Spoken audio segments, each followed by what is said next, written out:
Hey guys, welcome back. Hope you all are doing well. In this particular video, we are going to talk about the concepts of accountancy. So, basically, as in our previous video, we generally talk about the basic accountancy process. What is accountancy? What is the difference between bookkeeping and accountancy? And we talk about accountancy standards.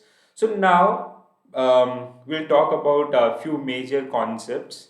Now, what are the concepts of accountancy, or if you talk about the what is the concepts of accountancy? So basically, accountancy that generally work on the basis of few concepts. Okay, so like when you start understanding the process of accountancy, so there are certain concepts I hope you guys heard about the going concern concept or the business entity concept, the realization concept or cost concept or money measure concept. So we have number of concepts, or on the basis of these particular concept, the entire accountancy system work, or even like we can say like when we prepare accounts for any XYZ company, so we need to take care about these particular concepts. Okay, so in this particular video we are going to decode all these accountancy concepts. So here we have the list of major accountancy concepts.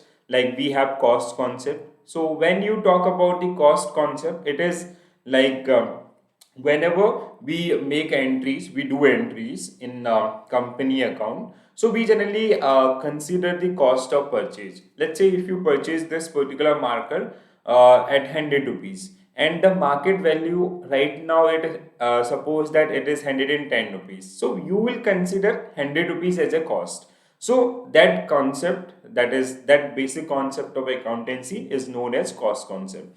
Another thing, we have money measure concept. So when you do accountings for like whenever we do accounting entries, so we consider only things those who have monetary value. Like we can say, let's say you paid salaries to your employees, so that have a monetary value, so that will be part of your accountancy.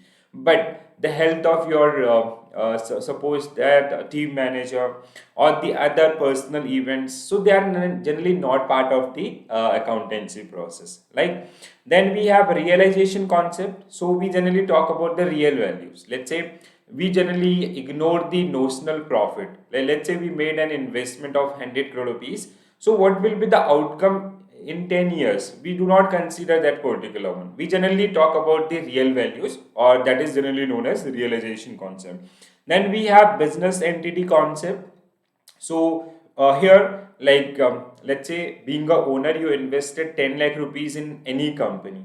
So you will be liability for that particular company. Okay. So we generally consider XYZ company that let's say if you are preparing accounts for XYZ company, so they borrow 10 lakh rupees from stakeholders. So every transaction, let's say you buy stationery for your office work, so that will be considered a company account by this amount. Okay, so everything which is related to that particular company, which generally help for the operation of that particular company, so we make entries for those things only. Okay, then we have a going concern concept. So business, like if you talk about the age of business, so that is ongoing. Okay, it can run for 100 years, 200 years, or it can fall within 15 years or within 10 years. So we do not have a predetermined time duration for any company. Okay, so now we will discuss these particular one by one. So first we have money measure concept. So as I already told you,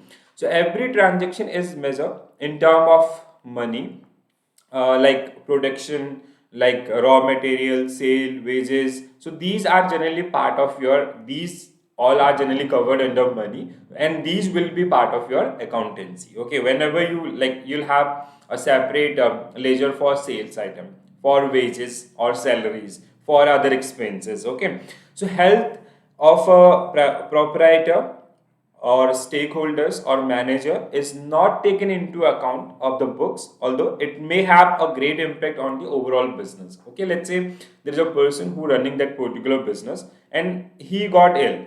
So that is definitely going to harm the overall profit of the of that particular organization, but it is not considered or it is not accounted in your book of accounts. Okay, so inflation or deflation not included in the value of any asset. Okay, so let's say, as I told you, you made that particular profit. We do not adjust. We just talk about the nominal income or nominal profit in this particular case. Okay, whenever you prepare the book of account. So anything which is related to money, that will be part of your accountancy process.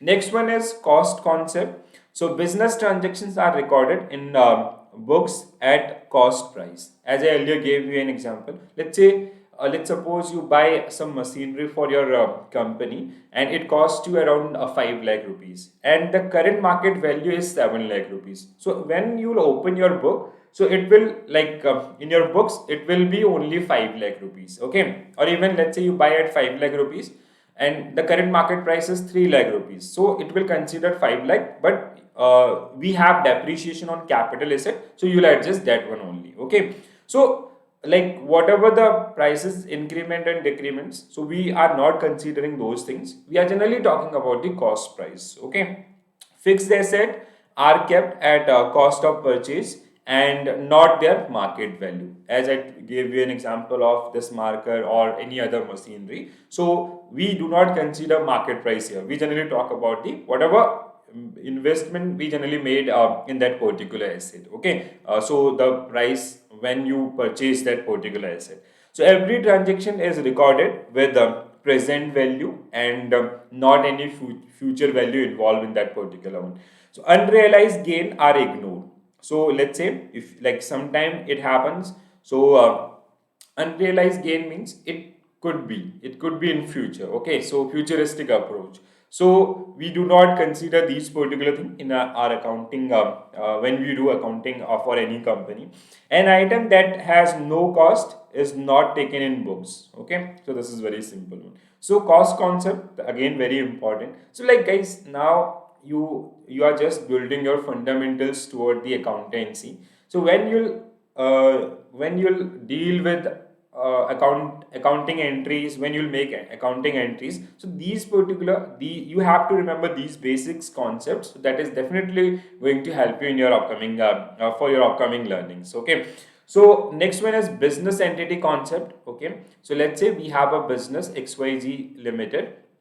So every transaction that we are going to do for to run this particular one, so they'll happen on the name of XYZ limited. Let's say investor or the founder of that particular company, they started that particular business with 5 crore rupees. So this 5 crore rupees will be debt for the XYZ limited.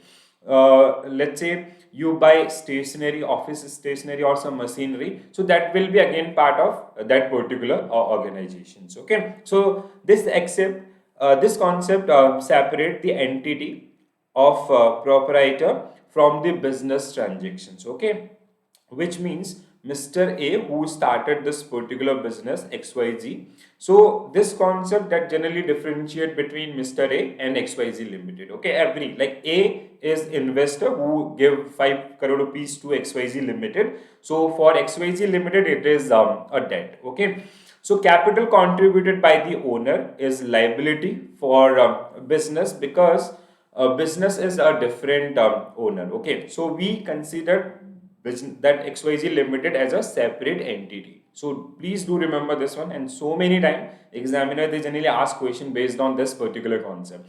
Any money withdrawn by a proprietor is drawing. Okay, so let's say after 5 years, this Mr. A they withdraw 10 lakh rupees from the organizations, so it will be part of drawing. Okay, profit is liability and losses is an asset in that particular case. All entries are kept from the viewpoint of business and not from the viewpoint of Mr. A. Okay, so every entry, let's say if you are doing anything in your organization, so entries will be based on XYZ Limited, not on the behalf of Mr. A. Okay, so an enterprise is economic unit separate from owners. So the crux is, so an enterprise which is an economic unit, so which has a separate entity or identity as well, which is given under Companies Act 1956 or 2013. So hope this is clear. Next one we have going concern concept. So like you cannot bound the things within an organizations or within a company. So to run that particular company, there are number of transactions that happen on day-to-day basis, and these transactions will, like, they can be recurring in nature. So like until the business is going on. So you need some, like, you need to do these kind of activities to run your business. So business is a going concern, and transactions are recorded accordingly. Like as these transactions are happening, so you'll record those particular one in the book of accounts. If an expense is incurred and its utility is consumed during the same year, then it is treated as an expense. Otherwise, it is recorded as an asset. Okay, so let's say you paid salaries to your employees, so that will be considered as an expense in your organization. Okay, let's say you invested some capital, so like, or you purchase some machinery, so we have some long term capitals in our organization, so that will be, like, when we prepare the book of accounts, so we'll consider those one as a as an asset. Okay, whatever part you consume, like let's say that machinery is depreciated by 5 lakh rupees, so 5 lakh is will be part of your expense, and remaining will be an asset. Reserve and provisions are created for any future liability. Deferred revenue expenditure is written off over a number of period. Okay, deferred revenue, like in case of assets in others areas. So whatever, like which we are generally we are not recovering in all, so that will be written off in the future as well. Okay, realization concept again. So we do not make accounts for the expectations. Let's say you said you invested this 5 crore rupees in any XYZ company, so we are planning, like as per our company plan, we are expecting a profit of 2 crore rupees over the year. So that is not happening right now, that is like just our expectations, so that will not part of your accounts. So this concept tell us when revenue is treated as realized or earned, so that will be part of your profit only, or you'll make entry for that case only. Okay, so you cannot make entries for your expectations, which can, like, it will earn this much of money in this year or all, so you cannot make entries for that one. It is treated as realized on the date when property in goods passes to buyer, and he become legal liable to pay. Okay, so let's say, like, you have let's say your marketing team crack a deal ki, there is a party, they are selling 1000 unit to that particular party, and which cost 5 lakh rupees. Okay, so this particular deal, if this particular deal on papers, and you supply that 1000 unit to that XYZ party, so it will be part of your account. But if it is in process, okay, so that will not part of your company account. No future income is considered, as I earlier told you. So goods sold on approval will be included in sale, but on cost only. So let's say the cost is 10 rupees for 1 unit, so it will like, you'll make an entry of 10 into 1000, so outcome is your total sale for that particular transactions. Okay,